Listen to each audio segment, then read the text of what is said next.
Hey guys, real quick before we get to this video, I want to give a shout out to my new video podcast, Watch and Listen. It's done with the master watchmaker Cameron Weiss, and it's all about watches. The show is topical, so you can explore topic by topic and see what you're interested in. We have special guests, and it airs every Wednesday at 7 a.m. Eastern. Hit the link in the description and check it out. If you're into watches like I am, I guarantee you will be into this show. Thanks.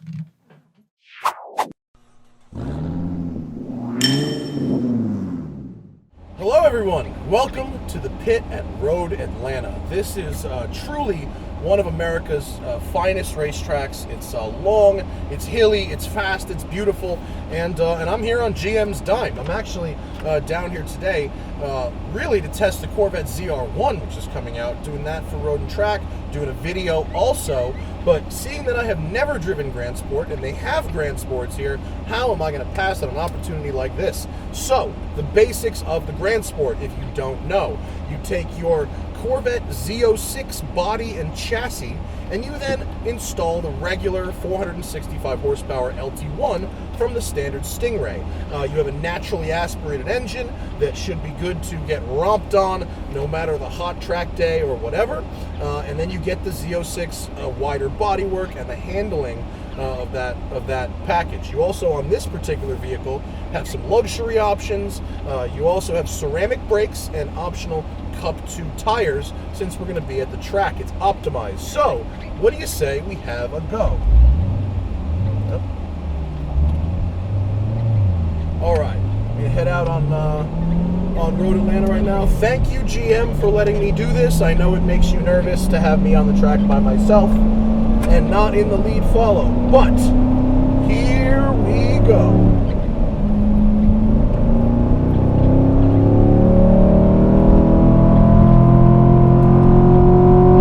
Under 3,500 pounds. This example has the 7-speed manual gearbox, which in the Grand Sport would be my gearbox of choice. We'll talk about ZR1 when we get to ZR1, but really nice. Really good so far. Sharp steering, razor sharp. I'm on, like I said, Cup 2s. They're a little cold, but we'll get some heat in them. Long legs on the Corvette. I just shifted out of third at 103. I've got active rev match turned off. You can get the rev matching on this. Grand Sport is a really, really well-rounded car. Up right there, you feel that? I'm in performance traction mode, Sport 1. You can kind of hear it when it uses the electronic controller to keep you from getting oversteer coming out of 7 there. It died just a little bit. Here's 128, 130, 140. I pulled a little to the left there when I hit the brakes. That may be something worth looking into.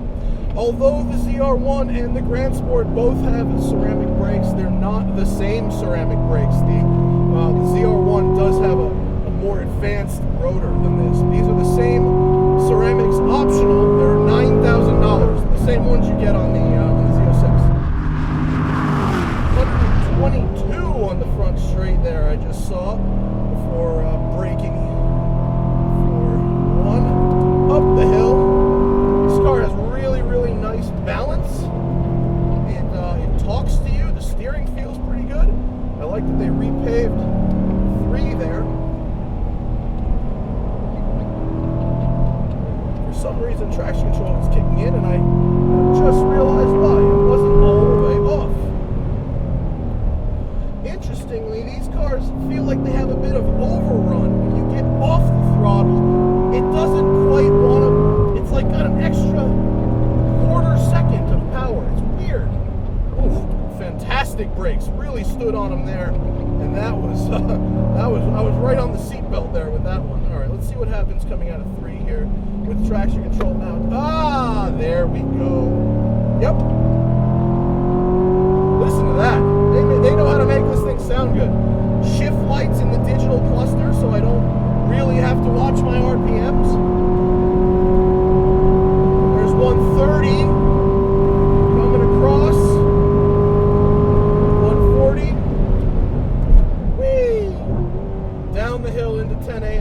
I'm being conservative on the brakes there.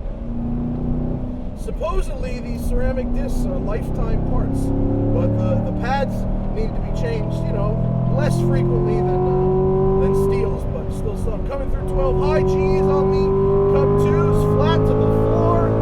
Oh, I ran out of third gear right as I crossed start finish there. Oh, these brakes, I love the brakes. This car is remarkably easy to drive on the street. You could teach your son or daughter or wife or husband to drive stick in it. It's very easy. You've got the active rev match for those who aren't quite as confident in their footwork. Road Atlanta makes you not have to do too much shifting here. Almost this entire track is actually third and fourth gear only. Just run out of third right there, but that's fine. Really beautiful and easy linear power delivery. This car is very easy. I'll tell you something. After I just did 2 sessions in the ZR1, and we'll get back to that in a minute, but this thing is as manageable as a Miata after 20 laps in a ZR1. That is like so much car. This is easy. You saw I hopped the curb there and stepped the back end a little bit out for it, but it's all good. But you notice I'm very calm. It's very easy to drive this car. It's even just nice and refined in here, you know. Easy pedal placement for heel toning. This Grand Sport is brilliant. You know, since I reviewed the C7 in 2014, there have been many improvements. This has, you know, magnetic ride and e-diff and all these, frankly, very advanced technologies that come from racing. And speaking of racing, the guy who develops the Cup 2 tire for this car and the ZR1 is the same guy who develops the Michelin race tire on the C6R. I should add that these Cup 2s are specific to Corvette. They have a special code, and believe it or not, they're run flats. I was extremely shocked to find out that these Cup 2s, which, as you can see, are pretty sticky. I was shocked to find out they were run flats, and they really do work really well. They're very sticky. Ride out third gear there. It's a wonderfully progressive car to drive. It's still very practical. You can still fit all kind of stuff in the trunk, and it's comfy, road trips, all that good stuff, but I really like what's going on with the chassis here. It's extremely composed, and then with this engine, that temp needle has been showing 220 Fahrenheit since the second I started it, because it was out before, and this thing's just been running. And the only thing they change from the factory is a .4 brake fluid, but you should do that in any car you're running on the track, not just a Corvette. This is a lovely automobile. Now, the price. This one, it starts at, I believe it's 68. This one has like 25K in options on it. On top of the performance stuff, it's got the carbon dash, it's got the stripe package, it's got the Z07 wing, it's got the good seats, it's got a lot of options on it. So this thing is $93,000, which is a bunch of money for a naturally aspirated Corvette, but I am very much enjoying this vehicle, very much. Great brakes. Feels like it's such nice balance, really good body control, really easy to drive. And that's where I run out of third gear, but that's okay, because I need to brake up the hill.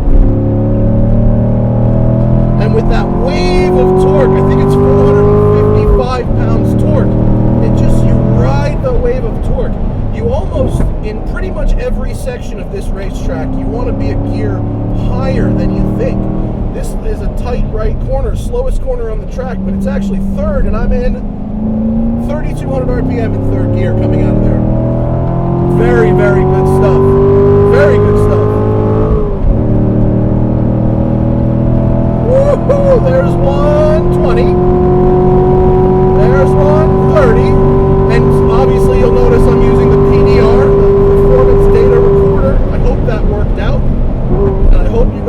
watching that footage right now. Yes, 10A, hold that, stick it, yes.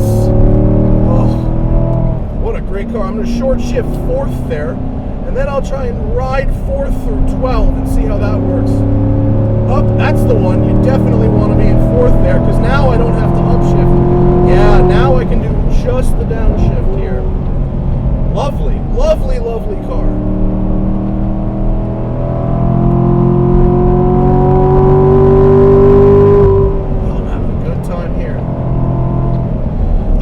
Downsides, yes, there are a couple, and I'm gonna just cool this guy down before we head back a little bit.